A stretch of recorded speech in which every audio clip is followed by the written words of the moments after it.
இன்றைக்கி வந்து இத்தனை எய்ம்ஸ் வந்திருக்கு. அதுக்கு யார் காரணம்? திமுகலேருந்து போன ஆராசா தான் காரணம்.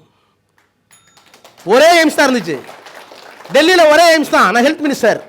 அப்போ பார்லிமெண்ட்டில் சொல்லிகிட்டே வந்தேன், யார் என்ன கேட்டாலும் சரி, ஹெல்த்துங்கிறது ஸ்டேட் சப்ஜெக்ட், பணம் நான் கொடுக்குறேன். ஒவ்வொரு பிரைமரி ஹெல்த் சென்டருக்கும் பணம் வருது. அங்கே இருக்க ஒவ்வொரு நர்ஸுக்கும் சம்பளத்துக்கு 60% செலவுமெண்ட் கொடுக்குது. ஆனால் எங்களால் நேரடி எதுவும் பண்ண முடியாது, உங்கள் ஸ்டேட்டு தான் பண்ணணும். உங்கள் ஸ்டேட்டை போய் கேளுங்க, நான் கேட்டால் பணம் தரேன்னு சொன்னேன். வாஜ்பாய் என்னை கூப்பிட்டார். என்ன ராஜா எப்போ பார்த்தாலும் இதே பதில் சொல்லிட்டு இருக்கேன், என்ன பண்ணலான்னாரு. அப்புறம் ரொம்ப சின்ன 34 வயசு. அவர் வேறு நம்ம தலைவர் இல்லை, நம்ம தலைவர் கலைஞர் தானே, அவர் இன்னொரு தலைவர் தானே, சின்ன வயசு வேறு இல்லை. நான் சொன்னேன், sorry sir, after Jawaharlal Nehru no prime minister had vision, has விஷன்ட்டு இந்த சப்ஜெக்ட்னு. நேருவுக்கு பிறகு சரியான பார்வை எந்த பிரதமருக்கும் இல்லை, உங்களுக்கு இல்லைன்னு அப்படின்னாரு. எப்படி சொல்கிறேன்னாரு. நேரு ஒரு எய்ம்ஸ் ஆரம்பித்தார். அந்த ஒரு எய்ம்ஸ் இன்னைக்கு become research centre for world. ஆனால் நேருவுக்கு பிறந்த வந்த எல்லாருமே ஏன் ஒரு ரிசர்ச் சென்டரையை, இன்னொரு எய்ம்ஸை சவுத்தில் அட ஈஸ்ட் வடகிழக்கு மாவட்டங்களில் ஆரம்பிக்கலை?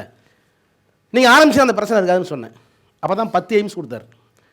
அந்த 10 எய்ம்ஸ் தொடர்ச்சியாக வந்து இன்னும் செங்கலாகவே நிற்குது மதுரை. அப்புறம் கொண்டு நிறைய கொடுத்தாங்க, இல்லைன்னு சொல்லு. This is not for political forum to debate.